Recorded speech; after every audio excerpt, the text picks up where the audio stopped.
Recording.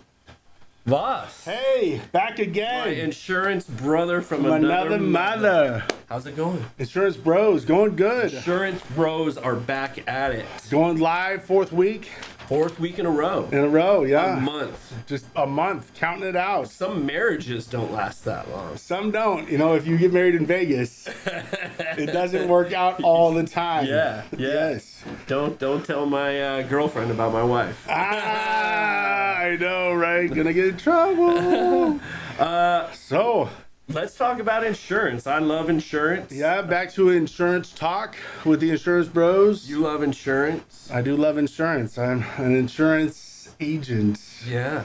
Yes, Let's or see. Medicare man. I don't know, whatever. Well, let's do this. But- Let's talk about Why don't we talk about car insurance? car insurance is a big topic. You know right what? now. I don't know anything about car insurance, and especially in the assisted living field, like people using their cars for work, Yeah. personal versus business. So there's a few different things that can happen there. I mean, your personal versus business insurance, right? So right. like There's two different types, right? absolutely. And Okay, so they're going to that's what I cover thought. different things. So when you have commercial insurance in a business, you're going to need it to be classified under that business. Yes. So in an assisted living world or placement or senior care itself, Placement, yes. you're going to want to make sure that anybody in the car is covered. So you got to have that passenger, because if you get into an accident and Nana's in the back seat and Nana gets hurt, guess what? It's you. That's on you. That's no good. And so you got to make sure that it's classified in the right way, but then also understanding that a personal insurance will more than likely not work. It's not going to work if you have personal insurance and you're driving someone around and you get into an accident. In a Driving someone business around capacity. for business. Yes. For work. Now, there's also, you can add on to your general liability, and we've talked about this before, what's called hired and non-owned auto. And so with hired and non-owned auto, that's really about, let's call it day-to-day operations. So that might be going to the bank or going to the post office or handing, here's a bunch of checks to your assistant and saying, here, deliver these to the bank, or take this mail, or go to the store. Right. That's hired and non-owned auto. That's someone who's doing work in the capacity of their business using their own car. Yeah. Oh, Right? okay. Yeah. A sales guy. Sales guy. Sales guy would fall under hired and non-owned auto. Now, one of the important aspects of that is a lot of times that particular employee has to have a level of coverage. Usually it's 100, 300, 100. So you are going to want to check that. If they're doing errands for you, check that personal side is there, and hired and non-owned auto. So then when it comes to the commercial side, if you are driving Nana to go see her new place, or if you're driving Nana to go to a doctor's appointment or to take her to the store or something, you have to have a commercial policy, and it has to be classified in an assisted living classification to carry that patient. If you are not classified that way and you get into an accident, you're done. You can pretty much kiss it goodbye, especially if someone were to get hurt. wow. So very, very important aspect of that commercial policy. So that's anybody that's using their personal vehicle for work. Now, do they have to have personal insurance as well, or No. will the commercial insurance kind of cover? So that's if a placement agent is using their own vehicle for their day-to-day stuff with the kids, but then also using it for showing houses or meeting people for business purposes. Do you have two policies? Great question. So there is kind of that fine line of how is the vehicle titled. A lot of times the insurance company is going to want to see it titled in the name of the business in order for it to be a commercial vehicle and to stay on that commercial policy. So if you're XYZ Placement Service, the vehicle should be owned by XYZ Placement Service. Now, one of the advantages of that is not only would it be like you'd have tax incentives because you know, you're Right. doing Obviously, it's a business. right, it's a business write-off, but And You we'll don't have have we'll to. have an accountant on here for that one. yes, for sure. I'm not going to talk about I'm not. that. I'm not a gonna talk- write-off guy. Not going to talk about lawyers or anything like that. All right. But for sure, But for sure, you can only have to maintain one policy.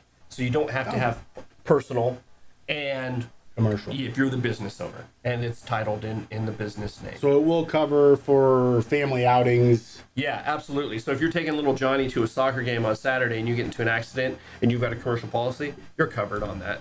Okay. Yeah, absolutely. That's good to know that you don't have to have two policies. There's a lot for of that. perks of owning a business. I mean, that's one of them. I mean, Yeah. beyond the tax write-offs and freedom and all of that type of things, there's definitely some advantage of being a business owner, and that's one of them. That's a good advantage to have. Yeah, absolutely. So then, like, for assisted livings, if they only use it for running errands for the assisted living, it's commercial, but they can also use it. Now, does it matter the size of the vehicle? So there are some, that's a really good question too. There are some stipulations, like a lot of companies won't want anything older than like 2013, right? They don't want anything older than like 10 years. Okay. So the age of the vehicle. Yeah, you might have to have like a fleet maintenance and what that looks like for So a few cars. right. And so a lot of commercial policies, they well, I've one particular commercial carrier, they're only going to do 2 or more vehicles. So you have to have At least a 2. fleet situation, and that really just makes it worth it for them. so to Right. For the speak. insurance company. Another thing is driver experience. So The age of the driver. age of the driver, absolutely. So if Ah. you've got an 18-year-old, theoretically, they've only been driving for 2 years. A company's going to want to see like 5 years of driving history in a lot of cases. So your driver should be like 21 plus. So if you do put an 18-year-old on your policy, it will jack it up. Oh, absolutely. Like- if not cancel. Oh. If not cancel, just based off of experience. So then, if you have if you're using your vehicle for personal and work, and you put and your child becomes 16, it's probably best to take out a different Yeah. you're plan gonna want- just for that. Yeah. So whether they have a primary vehicle, you'd have to name both parents on the policy. Yeah. Or the primary parent and that child with it. Now what that's going to do is that's going to exclude that kid from driving any of the vehicles on the commercial policy. Okay. So they have to have a dedicated car. Okay, so that's good for now. We know for our kids. Yeah, and so if they jump in to your Lincoln Town car and they're not listed as a driver, no. No good. Insurance companies are not in the business of paying claims. Make sure they drive their car. Yes. Let me ask you a question. What about like big vans or buses? Those small buses people assisted livings drive people around in. Yeah, like what a if somebody shuttle. has a big van or a shuttle? Does that change Well, I the, mean, the policy, or do you have to get a special one for that? that's a good question. So I would say beyond like the capacity, so to speak, of the vehicle, there's not really anything that's going to change that much as long as you're falling into the specific years. Now that's not to say that if you had a 2005 is it uninsurable. If you had a 2005 shuttle bus, is it uninsurable, or a van? No, that's not to say that at all. Are you going to pay a higher rate? Yeah, maybe, but everything's expensive now. Right, everything's expensive. So it kind of is what it is. What you don't want is to be caught without it, because if you get caught Right. without it, You're coming out of pocket for everything. you're coming out of pocket for everything. You're leaving yourself open to be sued. It only takes one pissed off family member to start an outrage. Yeah. And then money does something to someone. And if let's say you own an assisted living house, right? I'm going to lay out like a worst case scenario. Let's say you own an assisted living house. Nana goes to the doctor every other Tuesday, and so we put her in our shuttle van. The shuttle van is on a personal policy, and we're driving down University and I don't know, Brown, whatever. Right. Somewhere in Mesa. Somewhere in Right? Mesa. And we get into a wreck. Well, Nana might still be okay, But if the family member finds out about that, now they're going to start asking questions. And then once you get lawyers involved, I mean, you should tell the family because that's the right thing to do. disclose it. Yeah, absolutely. Disclosure. But as soon as a lawyer gets involved, they're going to start looking at assets. And they're going to start tracing everything back. Home ownership, business ownership, licenses. It just opens a can of worms that nobody really wants to deal with. And it could exceed limits. So your standard commercial policy is going to be a $1 million combined single limit. So that's your liability. That's your aggregate for bodily injury and your personal and your bodily injury as a whole. So that also includes uninsured and underinsured motorists. There's a lot of Underinsured. motorists, yeah. With state minimum, that's a total different conversation. That state minimum thing, it sounds like Don't even get me started on I'm like, come on, state minimum. So just to have let's touch on insurance it real quick. That's a big one. So state minimum, you're looking at 25, 50, 15. So that 25, that's bodily injury. So you can have, each person is going to have $25,000 worth of medical. Then you're going to have 50, that's the aggregate of the bodily injury. So you can have two people in that vehicle that have expenses up to the $25,000 or $50,000. Yeah. And then your last number, that 15, that's going to be your property damage. Now, the average cost of a car nowadays, I think, like 2 years ago, it was like $38,000. Now it's Right. like $44,000. It's expensive to get a car. So have so a if you are driving down the street, leave Nana out of it. If you're just driving down the street and you have state minimum, and you T-bone a brand new F-150, a brand new F-150 is going to cost you $60,000. Right. Right. Yeah, Minimum. minimum. You T-bone that, and now it's totaled. I always ask my clients when they want state minimum or they're trying to save a few bucks, do you have an extra $35,000 on hand? Because, and in this case, if it's $60,000, you got to have $45,000 on hand, because Wow. that limit is going to be exceeded in that $15,000 if you total that new vehicle. And then the insurance company's going to come after you And then they're personally. going to come after you personally until the debt has been satisfied. So if you've got only $15,000 in property damage, you are potentially looking at, you're definitely going to get sued. Your insurance company is going to say, well, this was your limit. Sorry, thanks very much. all we're covering. Pay your premium. This is all we're covering. And then they're going to come after you personally for the remainder of that bill. And so you could be stuck with a $40,000 bill and have to pay that. I mean, I know that I couldn't come out an I don't extra know 40 who grand. can come out 40,000 just out of pocket. So when you're looking at that, the difference between state minimum of 25, 50, and 15 and 100, 300, 100 is pennies on the dollar, especially in a situation like that. Do not get the state minimum. Yeah.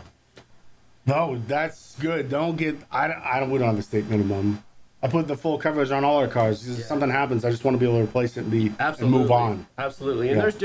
there's different scenarios in there where you can add OEM or like the manufacturer's original parts. That's obviously going to cost a little bit more. Right. You can have gap coverage. Gap coverage, they'll try to sell you that at the dealership, when you buy it, yeah. Right. So like you bought it for 50 grand, but the second you drive out of here, it's only worth 40. So would you have enough to pay it off? Right. Essentially, and then you add interest in and all that kind of stuff. So there's a lot of different scenarios that you can add.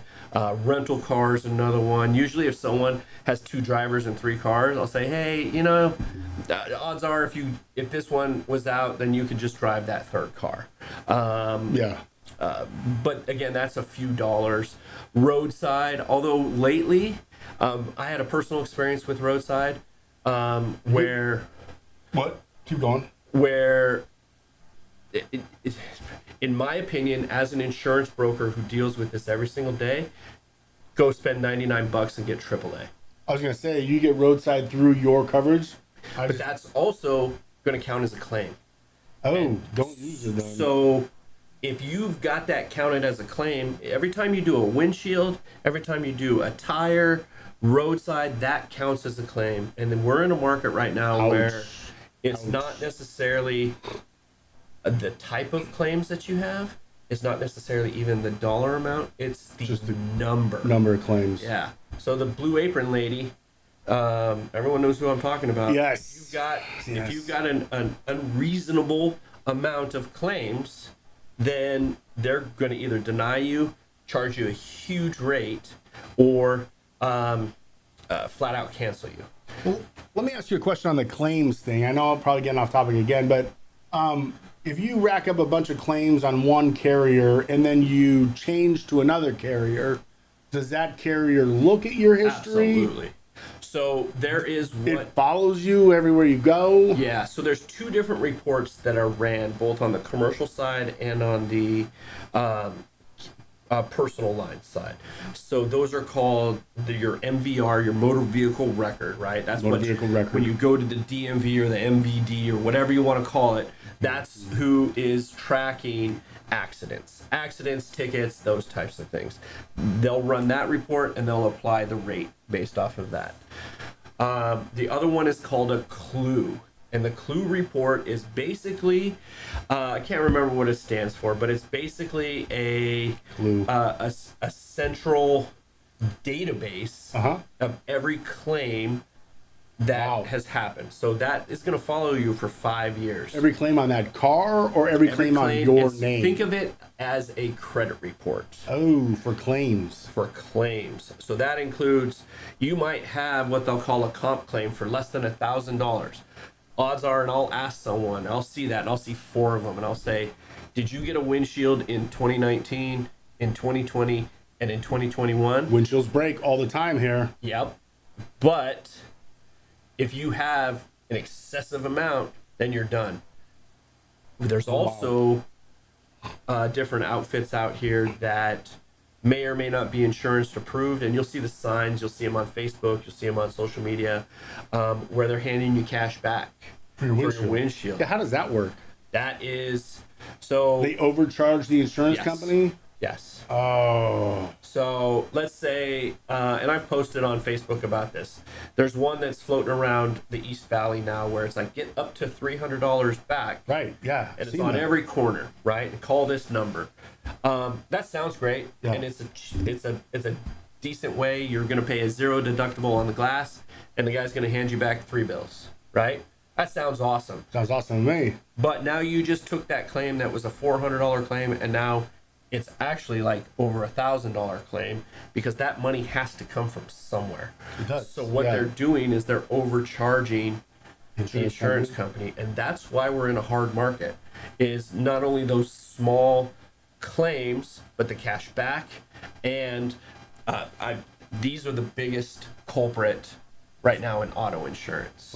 Oh, just texting and driving. People driving just like this, and so when you that's considered in Arizona a major violation. Yeah, I've had commercial policies where someone gets a texting and driving ticket, and they are then excluded or removed from the commercial policy. Oh wow! And that, if in certain jobs, I mean, if you're a technician for HVAC or pest control or a plumber, that's your business. You are spending time on the road, and if you've got a technician who can't drive because an insurance company says he's a higher risk than normal, you're either going to have to pivot to a different company or fire that guy. I've heard of other situations where they've hired specific drivers just because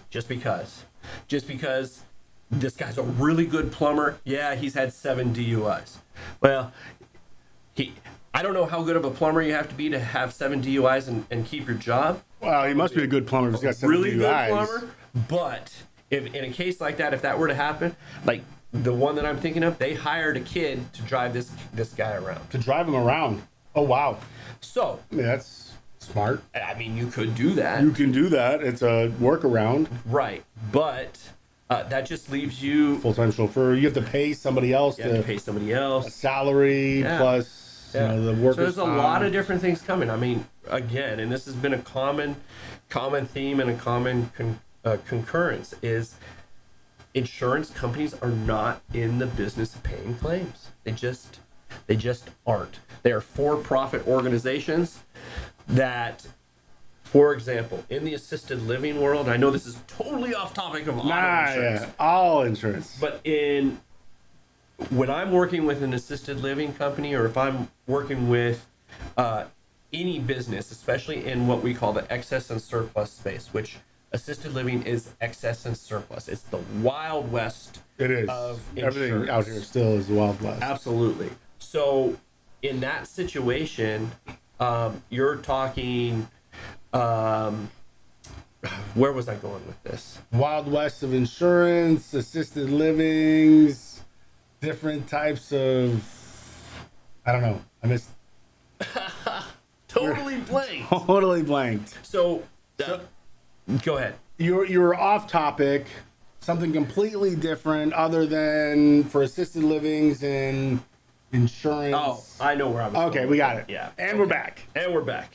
So in the assisted living world, in excess and surplus, which that's where assisted living falls, in those insurance companies, I call my clients, I call them the insured. If I'm having a conversation with my assistant, Right.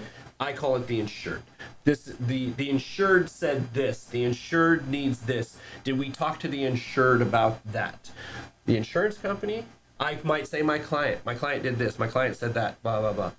The insurance company says the investor. What has the investor done? Can I see the investor's experience? Because you are giving them money so that they can go invest it. Yeah. And as soon as you file a claim and cost them money, that's when you're done. So, back on a different topic, caregivers. So there's non-medical caregiving companies, and there's caregivers outside driving from place to place, repping a company. Yep. How does that work? Do they have personal insurance, or does the company pay for that, or does it depend on the? So if they're the business owner, then they should have a commercial policy, right? The main one For everything that we talked about. Right.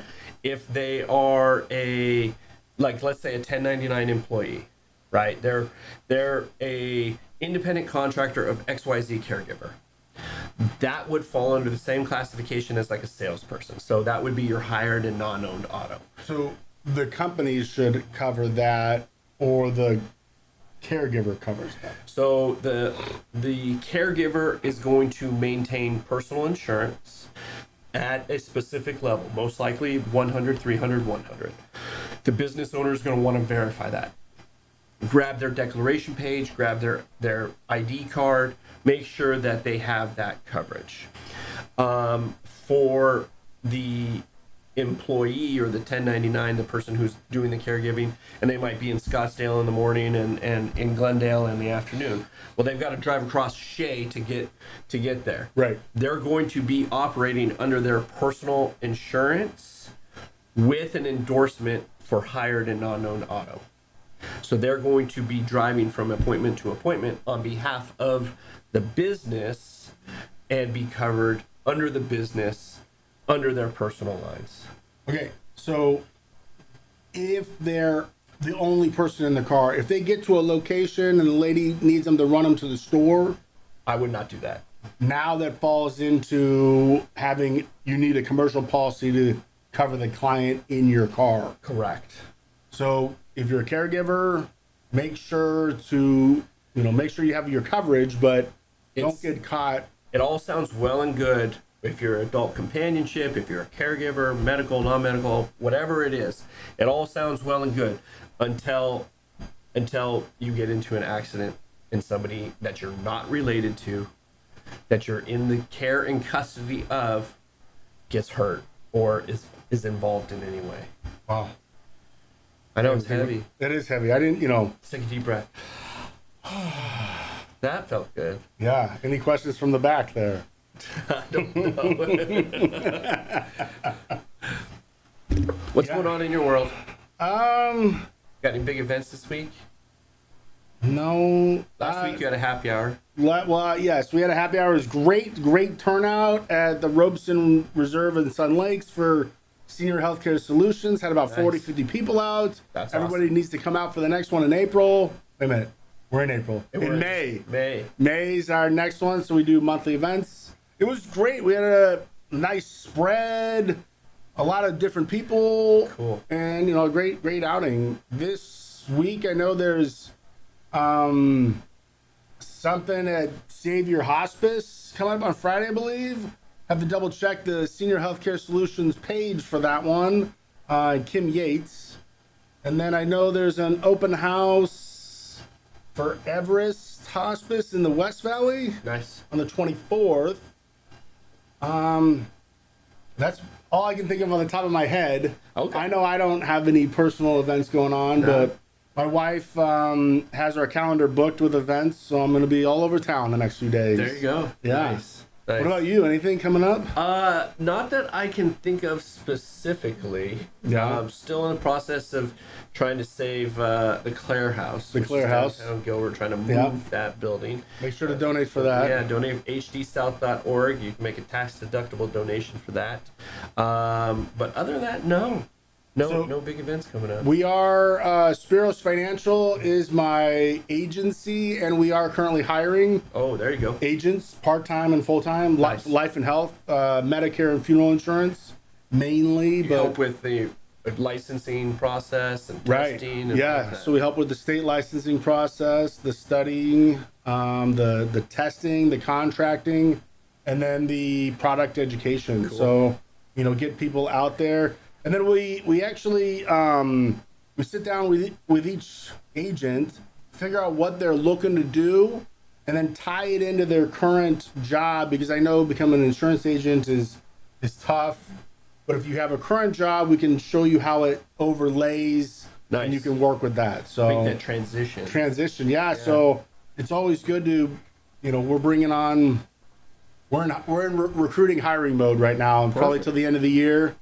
And we'll see how that goes. I too am always hiring. If someone doesn't necessarily like the life and health aspect or Medicare, Right. we'll show you how to sell a lot of auto and or commercial insurance. Yeah, see, join our team. Join the our team. Yeah. Yes, Yeah, the we've got, Insurance Bros. we've got a good thing going here. Also, guests. We've got some guests coming up. We do. We have a guest next week. Nice.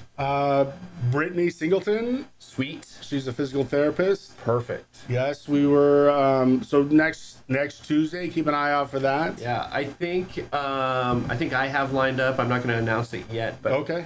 She does a lot of work in the senior space with life coaching and positivity, and That's good. taking those deep breaths. So Yes. that'll be good. Anybody who wants to be featured, if you own a business, you want to be featured in any way, please. This is why we're here. Yeah. Join us.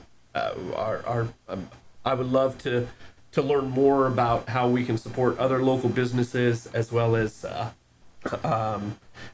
gain some knowledge and build this network. That's really why Right. I'm here. Yeah. We're just building our network, just helping everybody out and bringing people together. Awesome. All right, buddy. Boss, I appreciate you. Yeah. Thank you very Thanks much. for another show. Great topic today. All right. Yeah. We did good. We'll see you next week. We'll see you next week. All right, now everyone shut off their screen.